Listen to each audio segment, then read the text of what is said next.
அதிகாரம் 2. ஓர் அன்பு கடவுளின் கதை. பைபிள் கடவுளின் வார்த்தை, கடவுள் மனிதனுக்கு வழங்கிய அருமறை. இதில் ஆண்டவர் மனிதனுக்காக பல செய்திகளை கூறியிருக்கிறார். சில செய்திகள் சற்று மேலோட்டமாக பார்த்தாலே உணர்ந்து கொள்ளக்கூடியவை. ஆனால் வேறு சில செய்திகள் ஆழ்ந்த தியானத்திற்கு பின் பரிசுத்த ஆவியானவரது உதவியால் மட்டுமே புரிந்து கொள்ளக்கூடியவை. 1 கொரிந்தியர் 2:15. பைபிள் உரைக்கும் மையமான அடிப்படையான செய்தி என்ன? பெரும்பான்மையான கிறிஸ்தவர்கள் மனித ரட்சிப்பை பற்றி அதிகம் பேசுகின்றனர். மனிதனுக்கு இயேசு கிறிஸ்துவின் மூலம் ரட்சிப்பு, அதாவது இரண்டாம் மரணத்திலிருந்து விடுதலை கிடைக்க முடியும் என்பது பைபிளின் முக்கியமான செய்திகளில் ஒன்று. தரிகெட்டுப் போய் அழிவின் பாதையில் தலைதெறிக்க ஓடிக்கொண்டிருக்கும் மனித சமுதாயத்தினர் பலருக்கும் இச்செய்தி தெரியாமலே இருக்கிறது என்பது ஆழ்ந்த கவலைக்கும் ஜெபத்திற்கும் உரிய காரியம். ஆனால் அடிப்படையான செய்தி இன்னும் ஆழமானது. அது நன்மைக்கும் தீமைக்கும், கடவுளுக்கும் சாத்தானுக்கும். சாத்தான் என்றால் கடவுளின் எதிரி என்று பொருள். அது நன்மைக்கும் தீமைக்கும், கடவுளுக்கும் சாத்தானுக்கும் இடையிலான ஒரு மாபெரும் போராட்டத்தை குறித்த செய்தி. பைபிளை தங்கள் வேதமாக கொண்டுள்ள கிறிஸ்தவர்களில் கூட மிக பெரும் பகுதியினர் இதை சரியாக புரிந்து கொள்ளாமலே இருக்கிறார்கள் என்பது மிகவும் வருத்தத்திற்கு உரிய ஒரு உண்மை. ஆனால் கிறிஸ்தவர்கள், இந்துக்கள் என்கிற வேறுபாடுகள் இங்கே தேவையில்லை. மனிதனாக பிறந்துள்ள ஒவ்வொருவரும் இச்செய்தியை நன்கு உணர்ந்து தெரிந்து கொள்ள வேண்டும். ஏனென்றால் நாம் ஒவ்வொருவரும், நாம் விரும்பினாலும் சரி விரும்பாவிட்டாலும் சரி, இந்த மாபெரும் போராட்டத்தில் இழுக்கப்பட்டிருக்கிறோம். இதனை நாம் நன்கு அறிந்து மனதில் பதிய வைத்து கொள்ள வேண்டும். ஏன் மனதில் பதிய வைத்து கொள்ள வேண்டும்? ஏனென்றால் நமது ஒவ்வொரு எண்ணமும், சொல்லும், செயலும் இந்த போராட்டத்தில் நாம் எந்த பக்கம் இருக்கிறோம் என்பதை வெளிப்படுத்துவது மட்டுமல்லாமல் அதனை உறுதிப்படுத்தவும் செய்கின்றன என்பதே.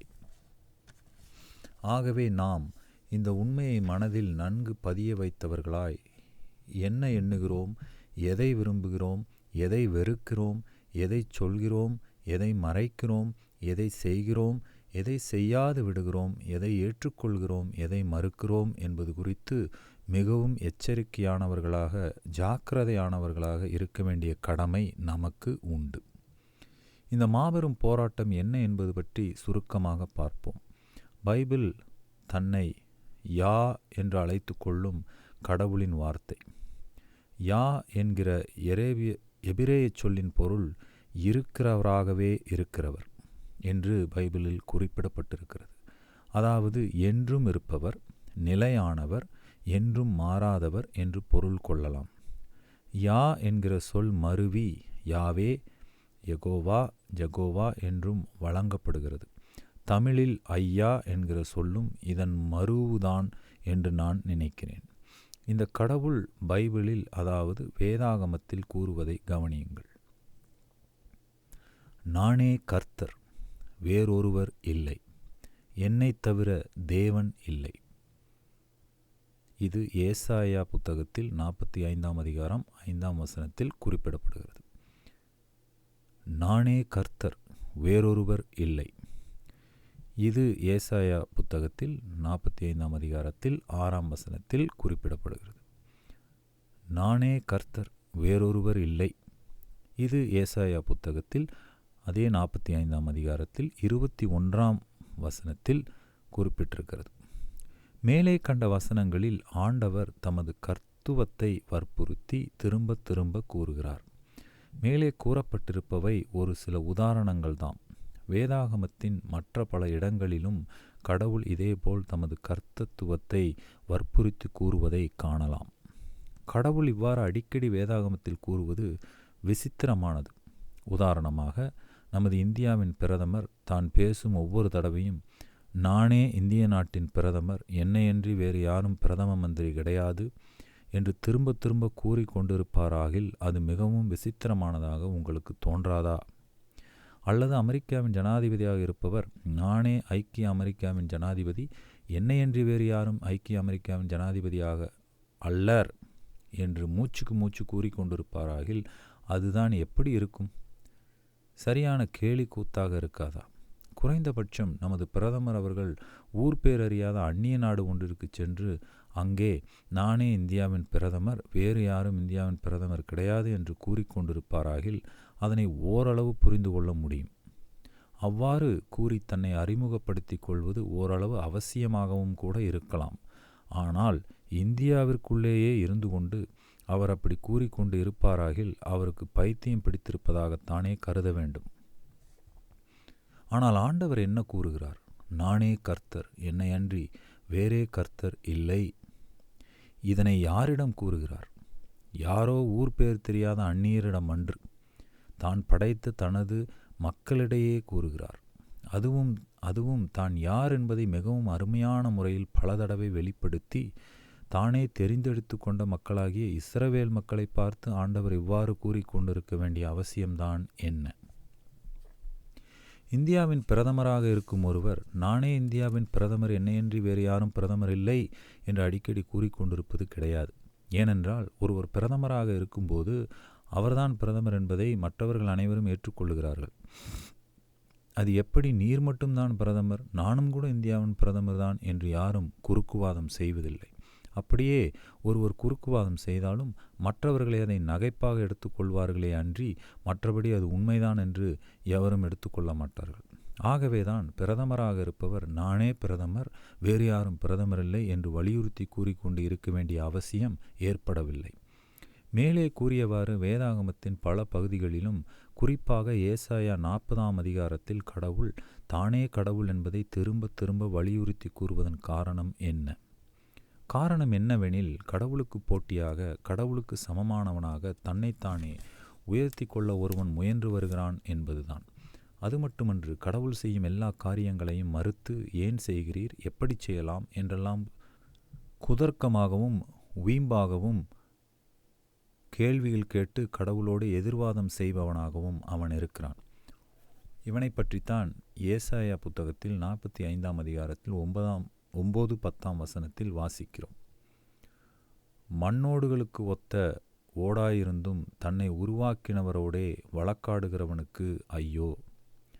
களிமண் தன்னை உருவாக்கினவனை நோக்கி என்ன செய்கிறாய் என்று சொல்லத் தகுமோ? உன் கிரியையானது அவருக்கு கைகள் இல்லை என்று சொல்லலாமோ?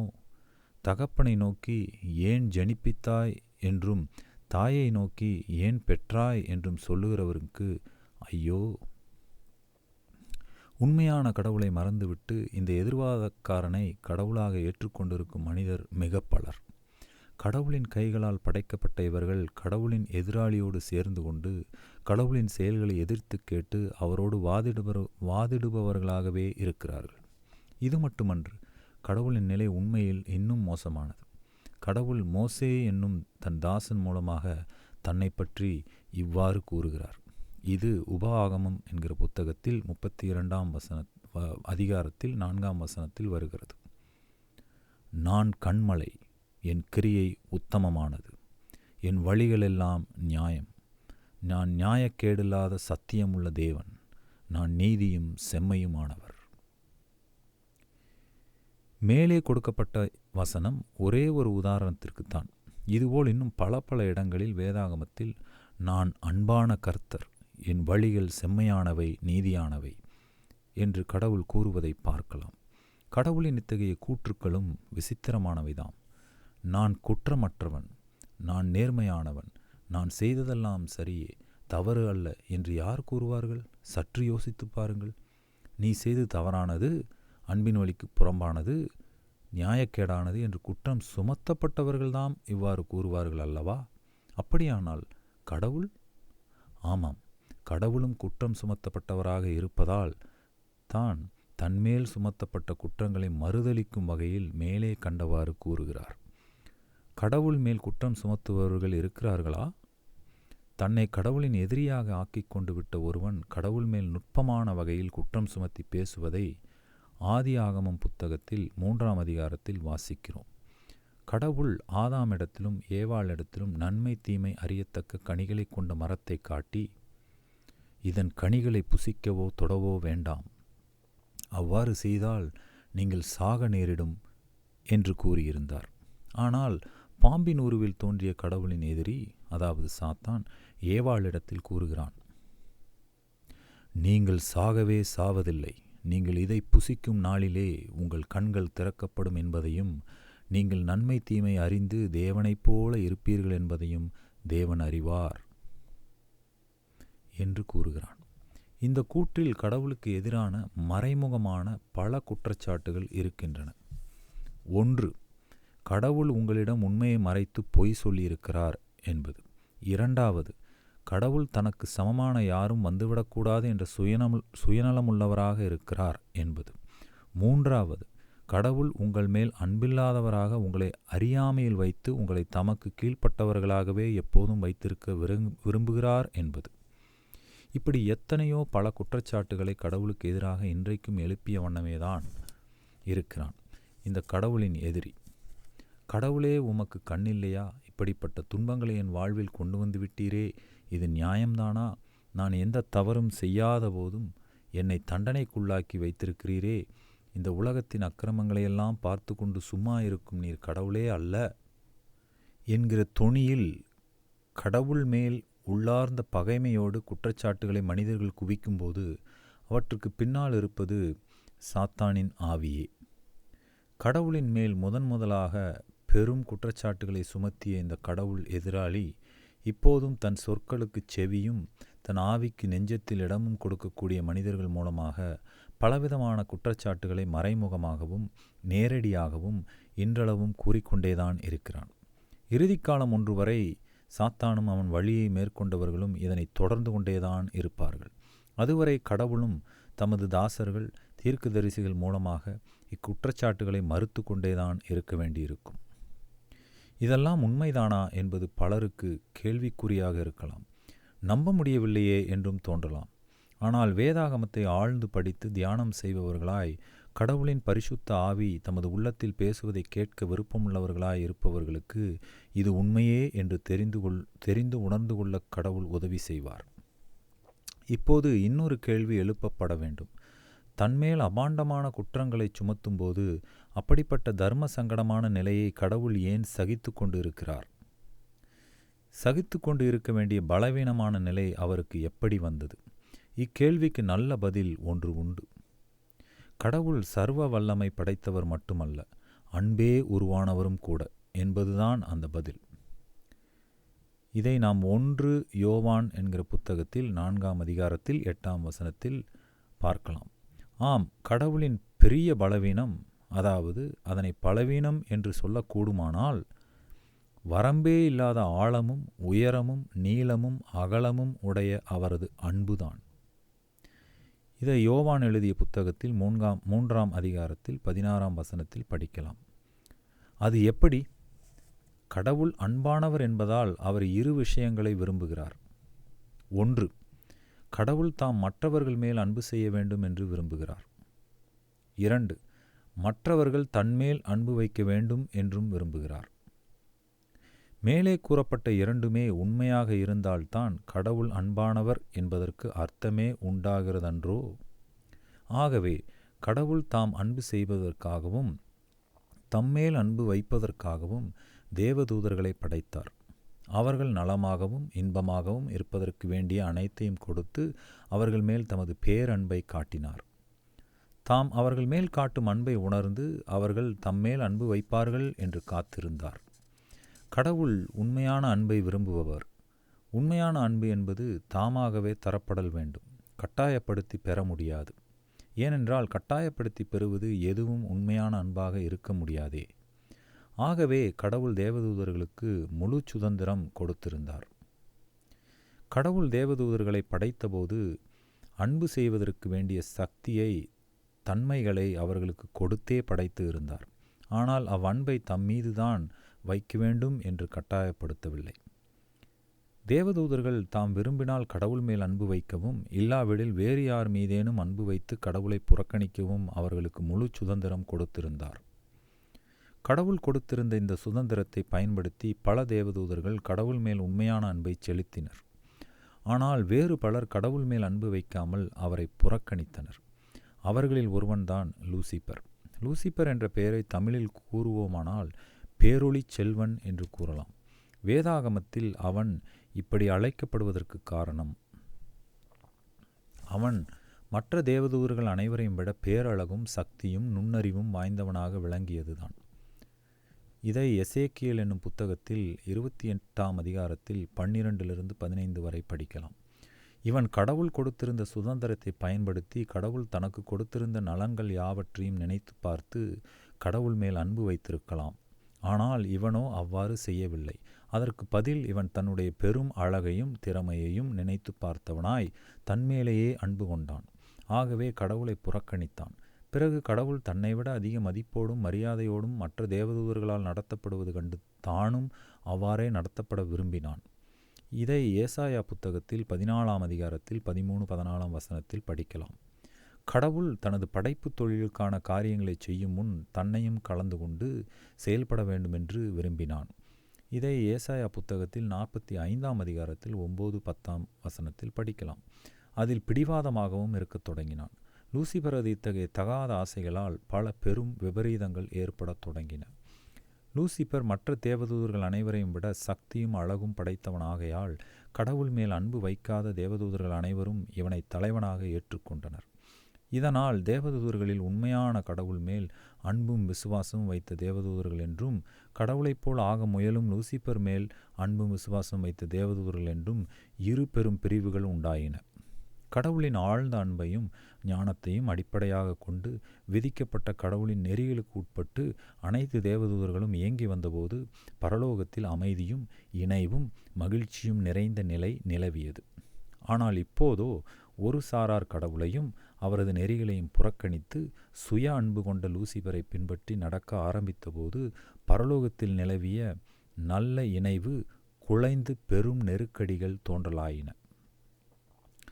கடவுள் லூசிபரோடும் மற்ற தேவதூதர்களோடும் அன்பாக பேசி அவர்களை திருத்த முயன்றார். ஒரு சில தேவதூதர்கள் மனம் மாறினாலும் லூசிபரும் அவனது மற்ற கூட்டாளிகளும் தங்களது போக்கில் தீவிரமாயினர். கடவுள் அவர்களை திருத்த முயன்றபோது அவர் மேல் பலவாறாக குற்றம் சாட்டினான் லூசிபர். அவ்வளவும் பல விதமான உண்மைகளும் பொய்களும் மிகவும் நூதனமான முறையில் கலக்கப்பட்டு தேவதூதர்களால் உண்மை எது பொய் எது என்று பிரித்து அறிய முடியாதபடி மிக நுட்பமாக எழுப்பப்பட்ட குற்றச்சாட்டுகள். கடவுள் மேல் அன்பும் விசுவாசமும் வைத்த தேவதூதர்கள் லூசிபரின் குற்றச்சாட்டுகளை கேட்டார்கள். கடவுள் மேல் பேரன்பு கொண்டிருந்த அவர்கள் இக்குற்றச்சாட்டுகளை நம்பிவிடவில்லை. என்றாலும் உண்மைகளை நுட்பமாக திரித்து கூறப்பட்ட இக்குற்றச்சாட்டுக்கள் அவர்களையும் கூட சற்று திகைக்கவும் குழம்பவும் செய்பவனாகவே இருந்தன. ஆயினும் கடவுள் மேல் தாங்கள் கொண்ட அன்பில் உறுதியாக நின்றனர். ஆனால் லூசிபரும் அவனது சகாக்களும் இக்குற்றச்சாட்டுகளை உண்மையென்றே நம்பினர். காரணம், கடவுள் மேல் அவர்களுக்கு அன்பும் விசுவாசமும் இல்லாததுதான். இதனால் லூசிபரும் அவனது சகாக்களும் பரலோகத்தில் கடவுளது நெறிகளை மேலும் மேலும் புறக்கணித்து நடக்கத் தொடங்கினர். கடவுளின் நெறிகள் முற்றும் சரியல்லவென்றும் அவற்றை மாற்றி பரலோகத்தை விட மேலானதொரு உலகத்தை நாங்கள் உருவாக்கப் போவதாகவும் கூறிக்கொண்டனர். கடவுளுக்கு எதிரான இவர்களின் நடவடிக்கையில் முற்றிப்போய் இவர்களது தான்தோன்றித்தனத்தை கடவுள் ஏற்றுக்கொள்ள முடியாத நிலை ஏற்பட்டது. ஆகவே கடவுள் லூசிபரையும் அவனது தோழர்களையும் பரலோகத்திலிருந்து பூமிக்கு தள்ளிவிட்டார். இதை வெளிப்படுத்தின சுவிசேஷத்தில் 12ஆம் அதிகாரத்தில் 7-8 வசனத்தில் பார்க்கலாம். அப்போது பூமி இருளும் குளிரும் மிகுந்ததாகவே இருந்தது.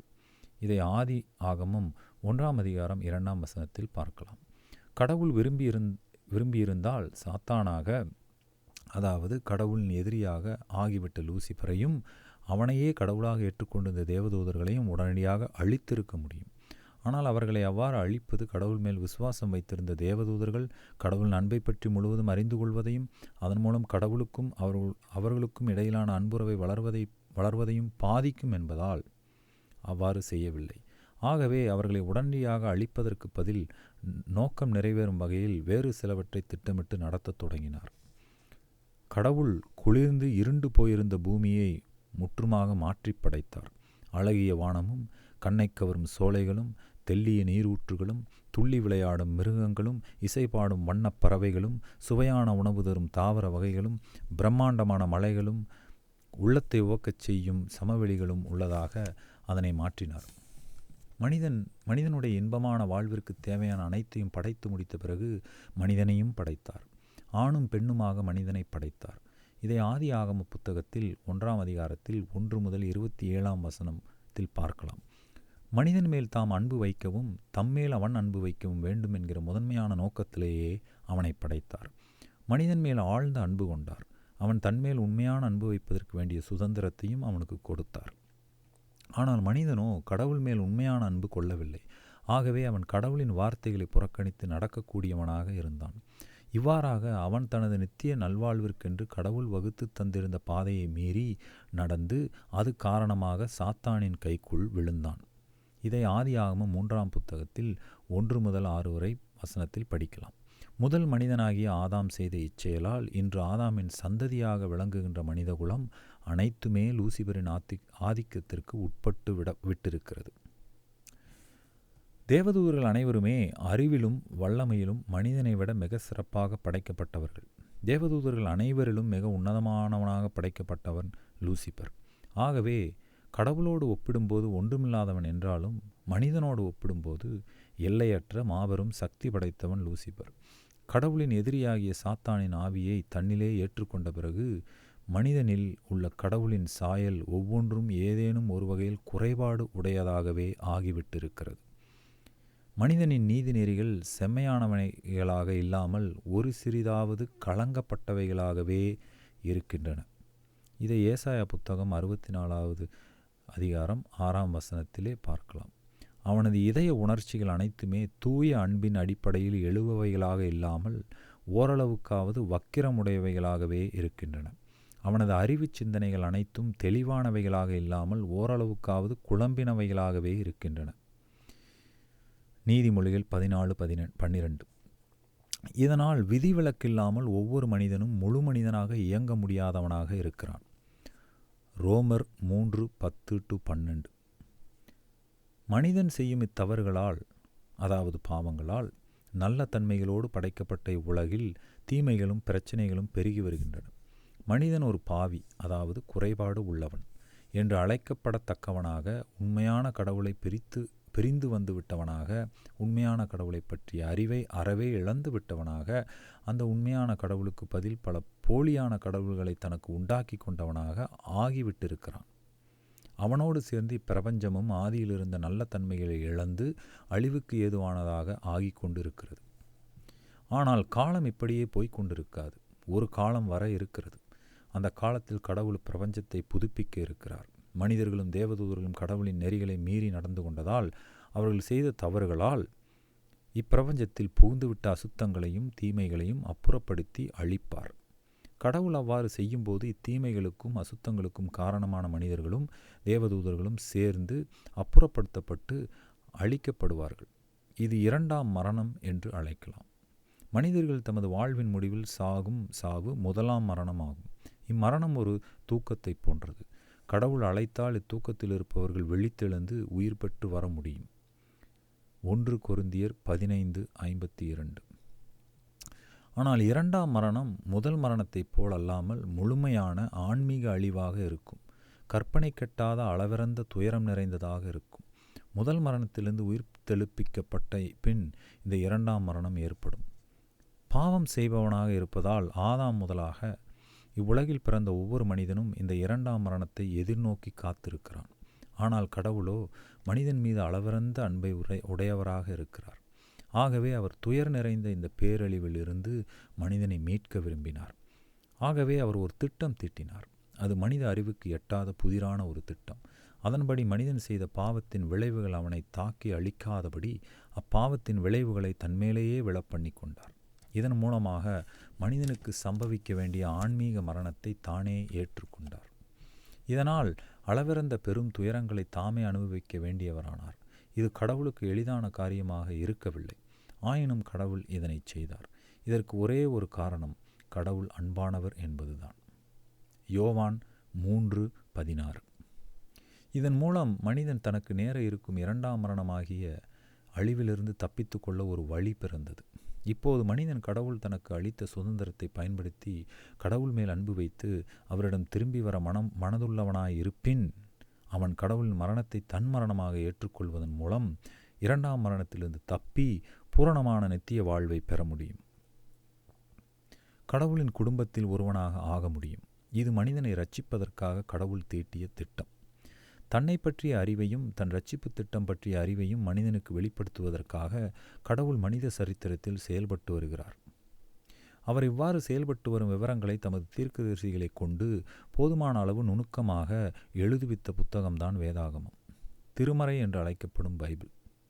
அது மட்டுமன்று, மனித இரட்சிப்பிற்கான திட்டத்தை நிறைவேற்றவும் அந்த நல்ல செய்தியை உலகிற்கு அறிவிக்கவும் கடவுள் தாமே மனிதனாக அவதரித்தார். ஈடு இணையற்ற இந்த சரித்திர சம்பவம் சுமார் 2000 ஆண்டுகளுக்கு முன் நடைபெற்றது. மனிதனுக்கு பதில் அவன் அடைய வேண்டிய மரணத்தை அனுபவித்து சிலுவையில் மாண்டார். இவ்வாறு மனிதனின் பாவங்களை ஏற்று மரணம் என்னும் தீயில் விழுந்து மனிதனின் பாவங்களை மரணத்தீயில் எரித்து களைந்தபின் பரிசுத்த கடவுளாக மீண்டும் 3வது நாளில் உயிர்த்து எழுந்தார். இப்பொழுது மனிதர்கள் அனைவருக்கும் ஒரு குறுகிய கால வாழ்வு அளிக்கப்பட்டிருக்கிறது. இக்குறுகிய வாழ்க்கையில் ஒவ்வொரு மனிதனும் கடவுளை பற்றியும் அவரது இரட்சிப்பை பற்றியும் அறிந்து கொள்ள பல சந்தர்ப்பங்கள் அளிக்கப்பட்டிருக்கின்றன. இந்த வாழ்வில் கிடைத்துள்ள இந்த சந்தர்ப்பங்களை பயன்படுத்தி எந்த மனிதன் உண்மையான கடவுளையும் அவரது இரட்சிப்பு திட்டத்தையும் நன்கு அறிந்து ஏற்றுக்கொள்கிறானோ, அவ்வாறு ஏற்றுக்கொண்ட பின் எந்த மனிதன் கடவுளின் அன்பு நெறிகளுக்கு தன்னை முழுமையாக ஒப்புவிக்கிறானோ அந்த மனிதன் முதலாம் மரணத்திலிருந்து உயிர்த்தெழுப்பப்பட்டு கடவுளோடு வாழும் நித்திய வாழ்வு அளிக்கப்படுவான். அவ்வாறு செய்யாத மற்றவர்கள் கடவுளின் அன்பை அவரது அன்பின் நெறிகளை ஏற்றுக்கொள்ளாதவர்களாய் பாவ அழுக்கை தம்மேல் உடையவர்களாயிருப்பதால் 2ஆம் மரணத்திற்கு நியமிக்கப்பட்டு வேறும் கொப்பும் இல்லாமல் முழு அழிவுக்கு உட்படுவார்கள். அது துயர் நிறைந்த மரணமாக இருக்கும். ஆனால் முடிவில் இருந்த சுவடு கூட தெரியாமல் இல்லாமலே போவார்கள். மேலே குறித்த மகா முக்கியமான செய்தியை ஒவ்வொரு மனிதனுக்கும் அறிவிப்பதற்காக கடவுள் பல வழிகளில் செயல்பட்டு வருகிறார். தமது பரிசுத்த ஆவியின் மூலமாக எல்லா மனித இருதயங்களிலும் பேசி வருகிறார். தம்மேல் அன்பு வைத்திருக்கும் தாசர்கள் சிலர் மூலமாக இச்செய்தியை உலகின் மூலை முடுக்குகள் எங்கும் பிரசங்கித்து வருகிறார். தம்மை பற்றியும் தமது இரட்சிப்பை பற்றியும் கூறும் வேதாகமம் உலகின் ஒவ்வொரு மூலையிலும் தம்மை பற்றி அறிய விரும்பும் ஒவ்வொரு மனிதனுக்கும் அவனவன் மொழியிலே எளிதாக கிடைக்கும்படி செய்திருக்கிறார். இவையெல்லாம் தவிர இந்த கடைசி காலத்தில் இச்செய்தி எளிதாக பரவும் வகையில் விஞ்ஞான புதுமைகளாக செய்தித்தாள்கள், வானொலி, டெலிவிஷன், படக்காட்சி, செயற்கைக்கோள் என்று பலவிதமான செய்தி தொடர்பு வசதிகளை பெருகச் செய்திருக்கிறார். எதிர்காலத்தில் இத்தகைய நடவடிக்கைகள் இன்னும் மும்முரமாகும். மனிதனை நித்திய அழிவிலிருந்து தப்ப வைக்க வேண்டும் என்பதற்காக எத்தனையோ அரும்பெரும் செயல்களை கடவுள் செய்தார். தன்னையே மரணத்திற்கு பலி கொடுத்தார். இன்னும் எத்தனையோ காரியங்களை செய்து வருகிறார். என்றாலும் மனிதனை இரட்சிப்பது மட்டும் கடவுளின் நோக்கமன்று. ஒரு பெரிய ராஜ்யத்தை எடுத்துக்கொள்ளுங்கள். அந்த ராஜ்யத்தை ஸ்தாபித்து குடிமக்கள் அனைவரையும் மிகுந்த அன்போடும் நீதிநெறி முறைகளான சட்டங்களின்படியும் ஆண்டு வருகிறார் அந்த ராஜ்யத்தின் ராஜா. ஆனால் அவரது குடிமக்களில் ஒருவன் அன்பும் நன்றியுணர்ச்சியும் இல்லாதவனாய் சுயநலமும் கர்வமும் பிடித்தவனாய் இருக்கிறான். இவன் தானும் ராஜாவைப் போல ஆசைப்பட்டு பல காரியங்களை செய்கிறான். ராஜாவுக்கு எதிராக பல பெரும் குற்றச்சாட்டுகளை சுமத்துகிறான். உண்மையான ராஜாவுக்கு பதில் தான் ராஜாவாக இருந்தால் இன்னும் சுபிட்சமான முறையில் நாட்டை தன்னால் நிர்வகிக்க முடியும் என்று பறைசாற்றுகிறான். இந்த ராஜா தேவையில்லாத சட்டத்திட்டங்களுக்கு தன் குடிமக்களை அடிமைகளாக்கி வைத்திருக்கிறார் என்று பெரும் கூப்பாடு போடுகிறான்.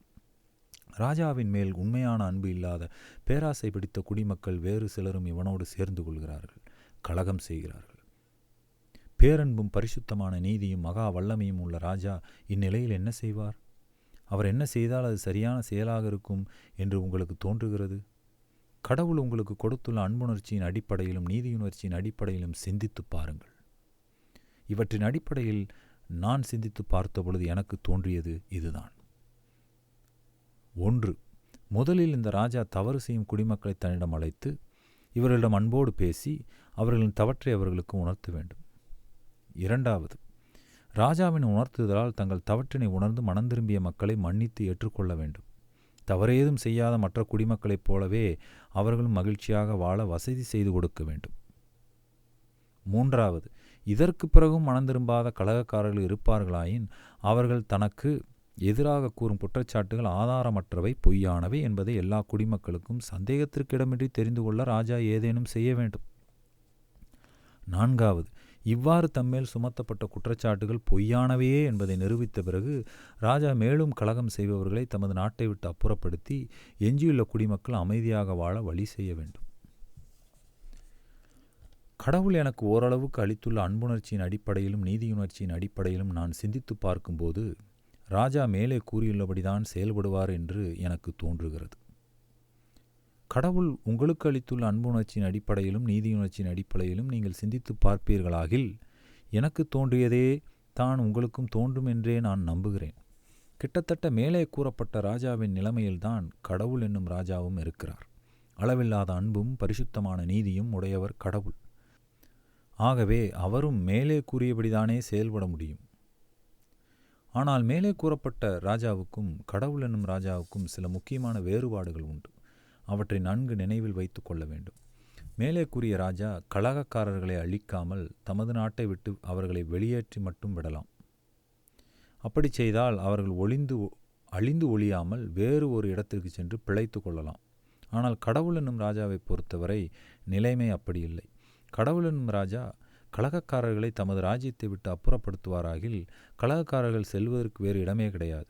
ஆகவே நிகழ்வது என்னவாக இருக்கும் எனில், கலகக்காரர்கள் முற்றுமாக இருந்த சுவடு கூட தெரியாமல் அவர்கள் பற்றி நினைவு கூட நிலவ முடியாதபடி முற்றுமாக அழிந்து இல்லாமலே போய்விடுவார்கள். மேலே கூறிய ராஜாவுக்கும் கடவுளுக்கும் இன்னொரு வேறுபாடும் உண்டு. கலகக்காரர்களால் நாட்டில் விளைந்த சேதங்களை மேற்படி ராஜாவினால் எளிதாகவே ஈடுகட்டிவிட முடியும். ஒரு சில ஊர்கள் பாலங்கள் அழிக்கப்பட்டிருக்கலாம். அவற்றை திரும்ப நிர்மாணிப்பது மிகவும் கஷ்டமான காரியம் அல்ல. அதன் அடிப்படையில் மனந்திரும்பிய கலகக்காரர்களை மன்னித்து விடுவது மேற்படி ராஜாவுக்கு எளிதுதான். ஆனால் கடவுளுக்கு எதிராக மனிதர்கள் செய்த பாவங்களை அகற்றி சுத்தப்படுத்துவது கடவுளுக்கு எளிதான காரியமாகவே இருக்கவில்லை. இப்பாவங்களை தாமே தாங்கிக் கொண்டதன் விளைவாக கடவுள் தாமே மரண துன்பத்திற்கு உள்ளானார். இத்தகைய பெருந்துன்பத்தை தாமே அனுபவித்ததன் அடிப்படையில் தான் கடவுள் பாவம் செய்த மனிதர்களை பரிசுத்தப்படுத்தி மன்னிக்க முடிந்தது. இங்கே இன்னொரு கேள்வி எழுப்பப்படலாம். கடவுள் பெரும் அன்பு உள்ளம் படைத்தவர் அல்லவா? ஆகவே அவர் கலகக்காரர்களை அப்புறப்படுத்தி அழிக்காமல் அவர்களை மனந்திரும்பும்படி செய்யலாம் அல்லவா? கடவுள் அப்படி செய்யாமல் அவர்களை ஏன் அழிக்கிறார்? அது அன்பில்லாத செயலாகுமன்றோ? மேற்போக்காக பார்க்கும்போது இக்கேள்விகள் சரியானவைகளாக தோன்றும். ஆனால் சற்று சிந்தித்து பார்த்தால் உண்மை வேறு விதமாக இருப்பது புரியும். இக்கேள்விகளுக்கு நேரடியான பதில் கடவுளால் அவ்வாறு செய்ய முடியாது என்பதுதான். ஏன் முடியாது என்பது பற்றி முன்னமே பார்த்தோம். கலகக்காரர்களால் மனந்திரும்ப இயலாது என்பதே காரணம். மனந்திரும்புதல் என்றால் என்ன என்பதை முதலில் நன்கு புரிந்து கொள்ள வேண்டும். செய்த தவற்றை தவறு என்று ஒத்துக்கொள்வது மனந்திரும்புதல் ஆகாது. முன்பு கடவுள் மேல் அன்பு வைக்காமல் இருந்திருந்தாலும் இப்போது கடவுள் மேல் அன்பு வைத்து அவ்வன்பின் அடிப்படையில் கடவுளுக்கு எதிராக செய்த பாவங்களையும் அப்பாவங்கள் காரணமாக கடவுள் அடைந்த மாபெரும் மரண வேதையையும் எண்ணி பார்த்து மனம் உருகாவிட்டால் அங்கே மனந்திரும்புதல் இல்லை என்றே சொல்ல வேண்டும். ஆகவே மனந்திரும்புதல் என்பதும் கடவுள் மேல் உண்மையான அன்பு வைப்பதும் ஒன்றுதான். உண்மையான அன்பு என்பது எது? கட்டாயப்படுத்தி பெறும் அன்பு எதுவும் உண்மையான அன்பாக இருக்க முடியாது. சூழ்ச்சி எதுவும் செய்து பெறுவது உண்மையான அன்பாக இருக்க முடியாது. முழு சுதந்திரமான நிலையில் தாமாகவே விரும்பி கொடுப்பதுதான் உண்மையான அன்பாக இருக்க முடியும். அதற்காக கடவுள் செய்யக்கூடியது ஒன்றே ஒன்றுதான். தாம் முதலில் அன்பு வைப்பது, அவ்வன்பை வெளிப்படுத்துவது. தமக்கு எதிரான கலகக்காரர்கள் மனந்திரும்பி தம்மேல் அன்பு வைப்பதற்காக கடவுள் செய்யக்கூடியது ஒன்றே ஒன்றுதான், அவர்கள் மேல் அன்பு வைப்பது. கடவுள் இதனை தொடர்ந்து செய்து வருகிறார். தமக்கு விரோதமாக குற்றச்சாட்டுகளை எழுப்பி பாவங்கள் பல செய்தவர்களை இரட்சிப்பதற்காக தாமே மரணத்தை தழுவினாரே. அதைவிடவா கடவுளின் அன்புக்கு எடுத்துக்காட்டு வேண்டும்? உண்மையான அன்பை வேண்டும் கடவுள் அன்பு வைக்காமல் பாவம் செய்தவர்களை மனந்திரும்பச் செய்வதற்காக சூழ்ச்சியாகவோ கட்டாயப்படுத்தியோ பயமுறுத்தியோ எதுவும் செய்யவே மாட்டார். தூய அன்பை விரும்பும் கடவுளின் பரிசுத்த தன்மை அதற்கு இடம் கொடாது. இன்னொன்றும் உண்டு. அதாவது கடவுள் தமது படைப்புகளாகிய மனிதர்களிடமிருந்து உண்மையான அன்புக்காக ஏங்கி நிற்கிறார். ஆகவே அவர் உண்மையான அன்பை தாமே முதலில் கொடுத்து அதன் மூலம் உண்மையான அன்பை வேண்டி காத்திருக்கிறார். மிகவும் நீடிய பொறுமையோடு காத்திருக்கிறார். ஆனால் அவர் வரைமுறையின்றி என்றென்றும் காத்திருக்க மாட்டார். ஏனென்றால் தமது அன்பை கடவுளுக்கு கொடுக்க விரும்பாதவர்களிடம் கொடு கொடு என்று இடையறாது தொடர்ந்து என்றென்றும் கேட்டுக்கொண்டிருந்தால் அது நேரடியாக கேட்பதாயினும் சரி, மறைமுகமாக கேட்பதாயினும் சரி, அதுவே ஒரு வகையில் கட்டாயப்படுத்துவதாகத்தானே அமையும். பிச்சைக்காரர்கள் பிச்சை வேண்டும்போது நம் மனதை இறங்கச் செய்வதற்காக ஐயா ஐயா என்று 2-3 தடவைகள் கேட்கலாம். ஆனால் சில சமயங்களில் நம்மால் மனமிறங்க முடியாது போய்விடலாம். அச்சமயங்களில் சில விடா கண்டர்களான பிச்சைக்காரர்கள் ஐயா ஐயா என்று தொடர்ந்து கேட்டுக்கொண்டு நாம் போகுமிடமெல்லாம் வந்து ஓயாமல் தொல்லை கொடுப்பது உண்டுதானே. அப்போது சரி தொலை என்கிற முறையில் சில பிச்சைக்காரர்களுக்கு மனமிறங்குவதும் உண்டுதானே. ஆனால் அது உண்மையான மனமிறக்கம் ஆகுமா? வேண்டுவது சாதாரணமான காசு என்றால் இப்படி தொடர்ந்து கேட்டு நச்சரிப்பதன் மூலம் கட்டாயப்படுத்தி கூட வாங்கலாம் என்று வைத்து கொள்ளலாம். ஆனால் வேண்டுவது உண்மையான அன்பு என்றால் தர விருப்பமில்லாதவர்களிடம் ஓரளவுக்கு மேல் தொடர்ந்து ஓயாமல் காத்திருப்பதும் ஒரு விதத்தில் கட்டாயப்படுத்துவதாகவே அமையும். கட்டாயப்படுத்தி பெறுவது அன்பாகுமா? தனக்கு எதிராக கலகம் செய்வோர் மேல் மிகவும் பொறுமை காட்டி அன்பை வேண்டி கடவுள் காத்திருக்கிறார். ஆனால் அவர் என்றென்றும் காத்திருக்க மாட்டார். அவ்வாறு அவர் வரைமுறையின்றி காத்திருப்பது உண்மையான பரிசுத்தமான அன்பை மட்டுமே விரும்பும் கடவுளின் தன்மைக்கு எதிரானதாகும். கடவுளை பற்றிய மேற்படி உண்மைகளை பலர் புரிந்து கொள்ளவில்லை. கடவுள் எல்லாம் வல்லவர் என்றால் இவர் தனக்கென்று கட்டுப்பாடு ஏதுமில்லாமல் தன் இஷ்டம் போல் செய்து கொள்ளக்கூடியவர் என்று பலர் மிகவும் மேற்போக்கான கருத்தை கொண்டிருக்கிறார்கள். கடவுள் எல்லாம் வல்லவர் என்பது உண்மைதான். ஆனால் அவர் பேரன்பு படைத்தவர், உண்மையான அன்பை விரும்புபவர் என்பதால் அன்பின் கட்டுப்பாடுகளுக்கு உட்பட்டு நடப்பவராகத்தான் இருக்க முடியும். ஆகவே எதை வேண்டுமானாலும் செய்து கொள்வது என்பது கடவுளுக்கு இயலாது. பல செயல்கள் அவரது அன்பு, நீதி, பரிசுத்தம் ஆகிய தன்மைகளுக்கு முற்றிலும் மாறுபட்டவை. அவற்றை கடவுளால் செய்ய இயலாது. ஆனால் தாம் விரும்பக்கூடிய எல்லாவற்றையும் அது எதுவாக இருந்தாலும் சரி கடவுளால் செய்து கொள்ள முடியும். ஆனால் கடவுள் விரும்பக்கூடியது எதுவும் அவரது அன்பு, நீதி, பரிசுத்தம் ஆகிய தன்மைகளுக்கு முற்றிலும் உட்பட்டதாகவே இருக்கும். மனிதர்கள் அனைவருமே பாவத்தன்மை உள்ளவர்கள். அவர்கள் விரும்புபவை, அவர்கள் மனதில் தோன்றுபவை அனைத்தும் ஓரளவுக்காவது அன்பிற்கு மாறுபட்டதாய், நீதிக்கு முரண்பட்டதாய், தூய்மையற்றதாய் இருக்கும். ஆதலால் உங்கள் மனதிற்கும் என் மனதிற்கும் தோன்றக்கூடிய எல்லாவிதமான செயல்களையும் செய்யும் வல்லமை கடவுளுக்கு கிடையாது. இந்த உண்மை உங்களுக்கு ஆச்சரியமாக இருக்கிறதா? ஆச்சரியத்திற்கு அவசியமில்லை. நீங்கள் ஆச்சரியப்படுவீர்கள் என்றால் கடவுளை நீங்கள் இன்னும் புரிந்து கொள்ளவில்லை என்பதை மட்டும் புரிந்து கொள்ளுங்கள். வேதாகமம் விவரிக்கக்கூடிய கடவுளுக்கு எதிரான போராட்டத்திற்கு மீண்டும் வருவோம். இந்த போராட்டம்தான் என்ன? சுருக்கமாக மீண்டும் பார்ப்போம். கடவுள் என்னும் ராஜாவினுடைய ராஜ்யம்தான் இப்பிரபஞ்சம். அன்பான கடவுள் அன்பை கொடுக்கவும் அன்பை பெறவும் விரும்பி தேவதூதர்களை படைத்தார். உண்மை அன்பு செலுத்துவதற்கு வேண்டிய சுதந்திரத்தை அவர்களுக்கு கொடுத்தார். அதில் தலைமையான தேவதூதனாய் அறிவும் அழகும் பொருந்தியவனாய் விளங்கியவன் லூசிபர். இவனை பற்றி கடவுள் வேதாகமத்தில் கூறுவதை கவனியுங்கள். இது எசேக்கியேல் எனும் புத்தகத்தில் 28ஆம் அதிகாரத்தில் 12 முதல் 15 வசனம் வரை எழுதப்பட்டிருக்கிறது. கர்த்தராகிய ஆண்டவர் உரைக்கிறது என்னவென்றால், நீ விசித்திரமாய் செய்யப்பட்ட முத்திரை மோதிரம், நீ ஞானத்தால் நிறைந்தவன், பூரண அழகுள்ளவன், நீ தேவனுடைய தோட்டமாகிய ஏதேனில் இருந்தவன். பத்மராகம், புஷ்பராகம், வைரம், படிகப்பச்சை, கோமேதகம், யஸ்பி, இந்திரநீலம், மரகதம், மாணிக்கம் முதலான சகலவித இரத்தினங்களும் பொன்னும் உன்னை மூடிக்கொண்டிருக்கிறது. நீ சிருஷ்டிக்கப்பட்ட நாளில் உன் மேளவாத்தியங்களும் உன் நாகசுரங்களும் உன்னிடத்தில் ஆயத்தப்பட்டிருந்தது. நீ காப்பாற்றுகிறதற்காக அபிஷேகம் பண்ணப்பட்ட கேரூப். தேவனுடைய பரிசுத்த பர்வதத்தில் உன்னை வைத்தேன். அக்னிமயமான கற்களின் நடுவே உலாவினாய். நீ சிருஷ்டிக்க நாள் துவக்கி உன்னில் அநியாயம் கண்டுபிடிக்கப்பட்டது மட்டும் உன் வழிகளில் நீ குறையற்று இருந்தாய். இப்படிப்பட்டவனாக விளங்கிய லூசிபர் கடவுள் தனக்கு கொடுத்திருந்த சுதந்திரத்தை தவறான வழியில் பயன்படுத்தினான். கடவுள் மேல் அன்பு வையாமல் தன்மேலேயே பேரன்பு கொண்டான். கடவுளுக்கே உரிய மதிப்பும் பெருமையும் தனக்கு கிடைக்க வேண்டும் என்று தகாத ஆசை கொண்டான். தனக்கு தோன்றிய விதத்தில் தானே ஒரு கடவுள் என்பதைப் போல நடந்து கொள்ள ஆரம்பித்தான். லூசிபரைப் போலவே கடவுள் மேல் அன்பு வைக்காமல் இருந்த தேவதூதர்கள் வேறு பலரும் இருந்தார்கள். அவர்கள் அனைவரும் லூசிபரோடு சேர்ந்து கொண்டார்கள். கடவுளின் நீதியும் அன்புமான சட்டதிட்டங்களை புறக்கணித்து நடந்து குழப்பத்தை உண்டு பண்ணினார்கள். தவறான ஆனால் அளவில்லாத தன்னம்பிக்கையும் தற்பெருமையும் உடைய இவர்கள் கடவுளையே அகற்றிவிட்டு அவரது இடத்தில் லூசிபரை வைக்க முயன்றனர். இது நடக்கக்கூடிய காரியம் அல்லவே. மிகுந்த குழப்பம் விளைவித்த அவர்களை அன்புக்கு கட்டுண்டிருந்த கடவுள் அழித்துவிட விரும்பவில்லை. ஆனால் தனது நோக்கத்தையும் விருப்பத்தையும் நிறைவேற்றிக் கொள்ள விரும்பி அவர்களை பரலோகத்திலிருந்து விலக்கி பூமி என்னும் உலகத்தில் வைத்தார்.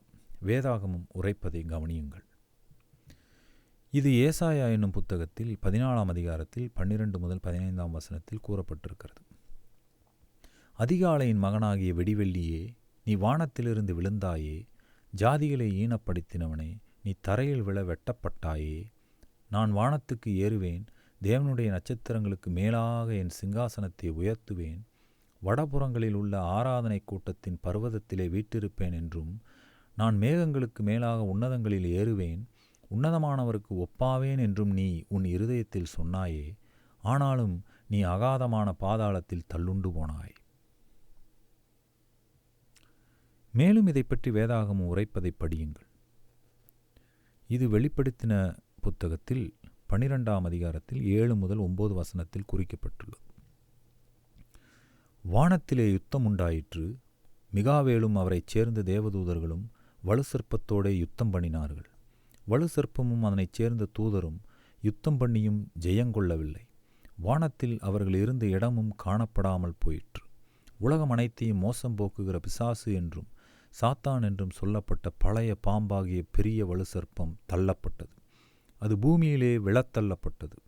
அதனோடே கூட அதைச் சேர்ந்த தூதரும் தள்ளப்பட்டார்கள். பிறகு கடவுள் தமது ஞானத்தின்படியே பூமியை உருமாற்றினார். மனிதனை படைத்து அதில் வைத்தார். மனிதனும் கூட கடவுள் மேல் முழு அன்பு வைத்து அவரது வார்த்தைகளுக்கு கட்டுப்பட்டு நடக்காததால் தன் போக்கில் நடந்து லூசிபர் என்ற சாத்தானின் சொற்களை பின்பற்றி நடந்தான். அதன் மூலம் சாத்தான் என்கிற தீமையின் ஆவிக்கு தன்னையும் தன் சந்ததியார் அனைவரையும், அதாவது மனித குலம் முழுவதையும் உட்படுத்தி கொண்டான். சாத்தான் அவனை பின்பற்றிய இதர நெறிதவறிய தேவதூதர்கள், அதாவது அசுத்த ஆவிகள், சாத்தானின் ஆவியை தன்னிலே ஏற்றுக்கொண்ட மனிதகுலம், இவர்கள் அனைவருமே இப்போது கடவுளின் அறநெறிகளை புறக்கணித்து நடக்கும் கலகக்காரர்களாக, கடவுள் மேல் எரிச்சலும் கோபமும் கொண்டு கடவுள் மேல் குற்றங்களை சுமத்தி அவரோடு வழக்காடுபவர்களாகவே இருக்கிறார்கள். இவர்களை பற்றித்தான் வேதாகமம் கூறுகிறது. இது ஏசாயா புத்தகத்தில் 45ஆம் அதிகாரத்தில் 9-10 வசனங்களில் கூறப்பட்டுள்ளது. மண்ணோடுகளுக்கு ஒத்த ஓடாயிருந்தும் தன்னை உருவாக்கினவரோடே வழக்காடுகிறவனுக்கு ஐயோ! களிமண் தன்னை உருவாக்கினவனை நோக்கி என்ன செய்கிறாய் என்று சொல்லத் தகுமோ? உன் கிரியையானது அவருக்கு கைகள் இல்லை என்று சொல்லலாகுமோ? தகப்பனை நோக்கி ஏன் ஜனிப்பித்தாய் என்றும் தாயை நோக்கி ஏன் பெற்றாய் என்றும் சொல்லுகிறவனுக்கு ஐயோ!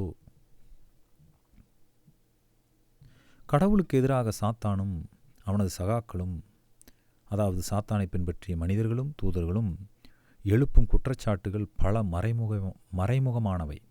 ஏவாளிடம் சாத்தான் பேசிய பேச்சுக்களிலிருந்து கடவுளுக்கு எதிரான மறைமுகமான குற்றச்சாட்டுகளை பார்த்தோம் அல்லவா? இப்படி பலவிதமாக எழுப்பப்படும் குற்றச்சாட்டுகளின் சாரம் இதுதான் எனலாம். 1. கடவுள் அன்பில்லாதவர் என்கிற குற்றச்சாட்டு. 2வது, கடவுளின் சட்டதிட்டங்கள், அதாவது அறநெறிகள் அனைத்தும் முற்றும் நீதியானவை, செம்மையானவை என்று சொல்ல முடியாது. நான், அதாவது சாத்தான், நான் கூறுகிற சில மாற்றங்களை செய்தால் இப்பிரபஞ்சத்தின் குடிகள் இன்னும் நல்ல முறையில் வாழ முடியும். 3வது குற்றச்சாட்டு, கடவுளின் சட்டதிட்டங்கள் மிகவும் கடுமையானவை. மனிதனோ பலவீனமாக படைக்கப்பட்டிருக்கிறான். அவன் இருக்கும் பலவீனமான நிலையில் கடவுளின் சட்டதிட்டங்களை முழுமையாக பின்பற்றி நடப்பது முடியவே முடியாத காரியம். அவ்வாறு அவர்கள் நடக்க வேண்டும் என்று கடவுள் எதிர்பார்ப்பது நியாயமற்றது. 4வது குற்றச்சாட்டு, கடவுள் பரிசுத்தமில்லாதவர். பாவ அழுக்கு படிந்த மனிதனை பரலோகத்தில் சேர்த்து கொள்ள திட்டமிட்டிருக்கும் இவர் பரிசுத்தமும் நீதியும் உள்ளவர் என்று கூற முடியுமோ? இப்பிரபஞ்சத்தின் ராஜாவையும் அதிபதியையும் பார்த்து கூறப்பட்ட குற்றச்சாட்டுகள் இவை. இவர் ராஜா இல்லை, ராஜாவாக இருப்பதற்கான தகுதிகள் இவரிடமில்லை என்று கூறுகிற முறையில் எழுப்பப்பட்ட குற்றச்சாட்டுகள் இவை. அன்பும் நீதியும் பரிசுத்தமான தன்மைகளும் கொண்ட இப்பிரபஞ்சத்தின் ராஜா என்ன செய்ய வேண்டும்? இக்குற்றச்சாட்டுகள் அனைத்தும் பொய் என்பதை தம்முடைய பிரஜைகள் அனைவருக்கும் நிரூபிக்க வேண்டும். யார் இந்த ராஜாவின் பிரஜைகள்? அனைவருமே தான். யா என்று வேதாகமம் அழைக்கும் இந்த ராஜா பிரபஞ்சத்தில் உள்ள அனைவருக்குமே ராஜாதான்.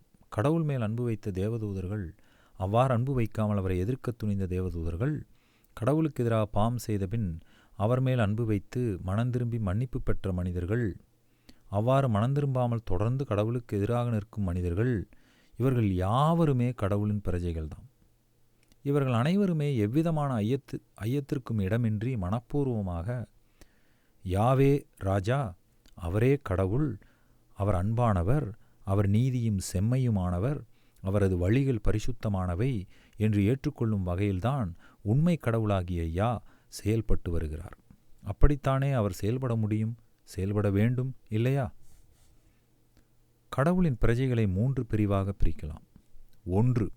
கடவுளின் மேல் அன்பு வைத்து அவரது நெறிகளை முற்றுமாக ஏற்றுக்கொண்ட தேவதூதர்கள். 2. முதலில் கடவுள் நெறிகளை விட்டு விலகி பாவம் செய்பவர்களாயிருந்து பிறகு கடவுள் மேல் அன்பு வைத்து மனந்திரும்பி மன்னிப்பும் பரிசுத்தமும் பெற்றுக்கொண்ட மனிதர்கள். 3. இறுதி வரை கடவுள் மேல் அன்பு வைக்காமல் அவரது அன்பு செயல்களையும் அன்பு அழைப்புகளையும் தொடர்ந்து உதாசீனம் செய்து அவரை புறக்கணித்த அல்லது அவரை எதிர்த்து நின்ற தேவதூதர்களும் மனிதர்களும். இம்மூன்று பிரிவினருக்கும் கடவுள் தனித்தனியாக வெவ்வேறு காலங்களில் விசாரணைகள் நடத்தி தமது அன்பை, நீதியை, பரிசுத்தத்தை நிரூபித்து காண்பிப்பார். வேதாகமத்தின் தீர்க்க தரிசன புத்தகங்களில் அதிமுக்கியம் வாய்ந்த புத்தகங்கள் தானியேலும் வெளிப்படுத்தலும் ஆகும். தானியேல் 7ஆம் புத்தகம் 9-10 வசனம், வெளிப்படுத்தல் 20ஆம் புத்தகம் 4-6 வசனம், வெளிப்படுத்தல் 20ஆம் புத்தகம் 11-15 வசனம் ஆகிய பகுதிகளில் இந்த 3 நியாய விசாரணைகளும் சுருக்கமாக விவரிக்கப்பட்டு இருக்கின்றன. ஏன் கடவுள் தனித்தனியாக விசாரணை நடத்த வேண்டும்? ஏனென்றால் இம்மூன்று பிரிவினருடைய நிலைமைகளும் வெவ்வேறானவை. கடவுளை பற்றிய அவர்களுடைய மனப்பான்மைகளும் அனுபவங்களும் வெவ்வேறானவை. அது மட்டுமில்லாமல் விசாரணையின் இறுதியில் இம்மூன்று பிரிவினருடைய முடிவுகளும் வெவ்வேறாக இருக்கும். ஆகவே தான் தனித்தனி விசாரணைகள். ஆனால் விசாரணைகளின் முடிவு மட்டும் ஒன்றாகவே இருக்கும். அதாவது கடவுளுக்கு எதிராக லூசிபர் எழுப்பிய குற்றச்சாட்டுகள் பொய்யானவை என்பதையும் சாத்தானும் அவன் தோழர்களும் அழிவுக்குரியவர்கள் என்பதையும் அனைவருமே ஏற்றுக்கொள்வார்கள். 3 பிரிவினருமே யாவே கடவுள், அவரே பிரபஞ்சத்தின் ராஜா, அவர் அன்பானவர், அவர் நீதியானவர், அவர் வழிகள் செம்மையானவை, அவர் பரிசுத்த கடவுள் என்பதையெல்லாம் ஏக மனதாக ஏற்றுக்கொள்வார்கள். இதற்கு பின்னரே கடவுள் அவரவருக்கு உரிய முடிவை அவரவர்களுக்கு அளிப்பார். முதல் பிரிவினராகிய பரிசுத்த தேவதூதர்களின் அன்பை ஏற்றுக்கொண்டு அவர்களுக்கு தமது குடும்பத்தின் மூத்த மகனுக்குரிய கௌரவத்தை அவர்களுக்கு கொடுப்பார். 2வது பிரிவினராகிய மன்னிப்பு பெற்ற மனிதர்களை வழிதவறி காணாது போய்விட்ட தமது இளைய மகனை கண்டுபிடித்த தந்தையைப் போல அன்பிலே அரவணைத்து பெருமகிழ்ச்சியோடும் கொண்டாட்டத்தோடும் தமது குடும்பத்திலே வரவேற்று சிறப்பிப்பார். இதை லூக்கா புத்தகத்தில் 15ஆம் அதிகாரத்தில் 11 முதல் 32 வரை இருக்கிற வசனத்தில் பார்க்கலாம். 3வது பிரிவினரையோ தமக்கு கீழ்ப்படியாத வேலைக்காரனை எஜமான் தண்டிப்பது போல தண்டிப்பார். எஜமான் அவனை தமது வீட்டை விட்டு வெளியேற்றுவது போல கடவுள் அவர்களை தமது ராஜ்யத்திலிருந்து அகற்றுவார். அது அவர்களுக்கு பேர் அழிவும் நித்திய மரணமுமாகவே இருக்கும். இதை மத்தேயு புத்தகத்தில் 24ஆம் அதிகாரத்தில் 48 முதல் 51 வரை படிக்கலாம்.